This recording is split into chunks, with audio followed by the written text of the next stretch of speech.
So you want to start a YouTube channel and earn billions and millions of dollars and become famous. Well, if you cannot answer these 4 questions, then I can guarantee you that your YouTube channel will fail. Hi, my name is Eric and you are watching Channelbuilders. Who are you making the content for? So this is one of the most important questions that you need to ask yourself.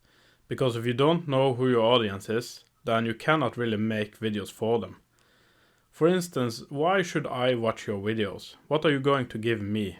Now, if you're planning on just vlogging and talking about your day and what you ate for dinner and maybe your coffee with your grandma, then I can guarantee you that I won't be visiting your channel and watching your videos. Because I don't know you. I don't really care.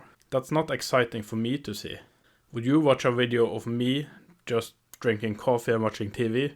I think not. You came here because you expected something from me. You wanted me to teach you about YouTube. And I will. But why should I visit your channel? So are you going to entertain me or are you going to educate me? And if you can do both, then good for you. Much of the content on YouTube is what we call selfish content. It is made because you want to promote yourself or to just show off how cool you are. Or maybe you want to show your day and what you're doing. But the problem is that no viewers actually want to see that. And you may say, what about the Kardashians? Aren't they doing just that? Everything they do is planned out in details. How do you else think that there always is a camera on the right place to capture the right content? I hate to burst your bubble there, but it's not really that much of a reality as many people think. So, but if the goal of your YouTube channel is to show off how cool you are on a skateboard or how good you look when you are on the beach and surfing, well, I can guarantee you won't get many views. Maybe your family, maybe your friends, but not more than that. Now, I'm not saying that you shouldn't make videos about skating. For instance, if you are really, truly good, then people will watch your video. But if you are like mediocre, there is a billion of those videos out there. You won't really stand out. Now, if you are teaching people how to skate, then those videos will probably do a lot better. Especially when you are new on YouTube, I would recommend having a friend watching a video before you upload it. See what they think. Are they still your friend after seeing your video? Then at least that is a good sign. How often can you upload a video? Now, when I started YouTube, I made a major mistake on my first channel. The video is about our daily life on our family farm and what we do and what we don't do, and all the filming is done outside. Now, I started the channel in the spring and it quickly became popular. And we also live in Norway, and that is quite far north. And the problem is the winter and the summer is really not the same.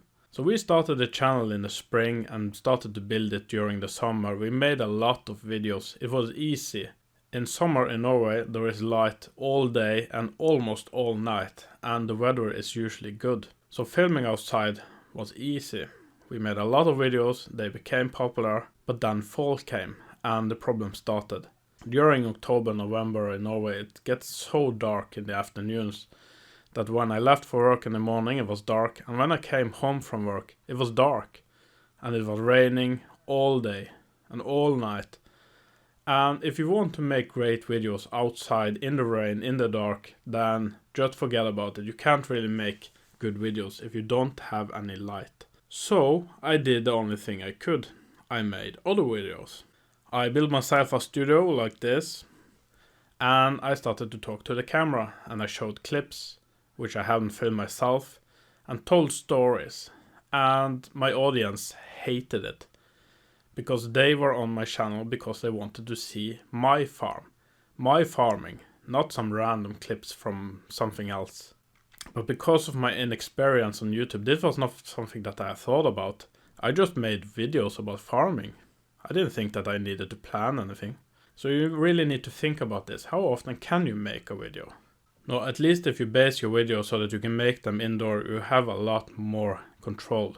But it's not only the weather that can stand in your way from making videos. Do you have family, kids, a 9-to-5 job, are you a student?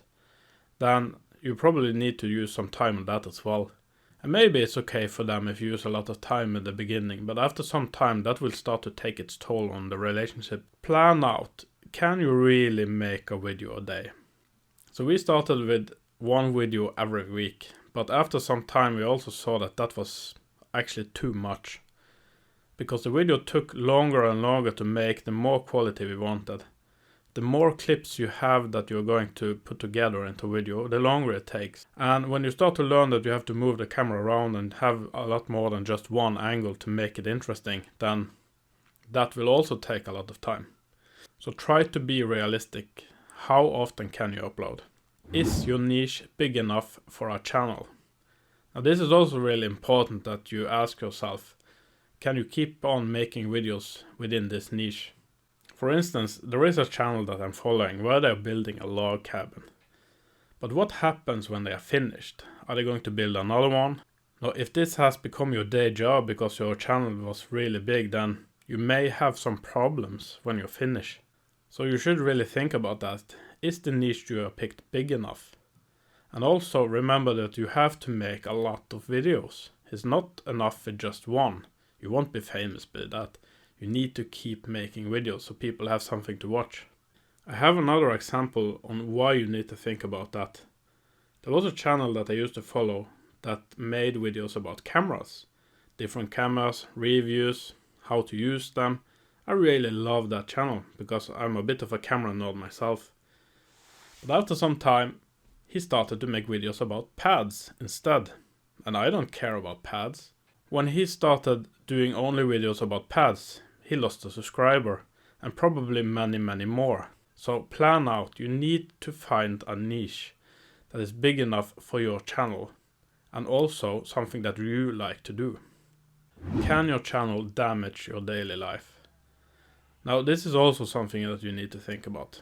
Let's say that you are working in a company that produces pesticides and you make a channel with videos where you campaign against using pesticides. Now that would probably not be a good idea for your job. So what happens if your boss sees those videos? Will you still have a job after that? Maybe not. And even though you are planning on becoming rich and famous when you start YouTube, you should really not quit your day job, because most people will not become rich and famous. And you should also remember when you put out a video on the internet, everybody can see that. Your friends, your family, your grandma, your ex-girlfriend, your ex-boyfriend, ex-wife, children. Are the content of your videos good enough so you can show it to everybody? If not, then you should really not upload it. A good rule of thumb is, could I show this to my grandma? And if not, don't upload it. And so I hope that you got some value from this video. And if you want to see another one on what you should not do on YouTube, then watch this video next. Thank you for watching. I will be seeing you on the next video.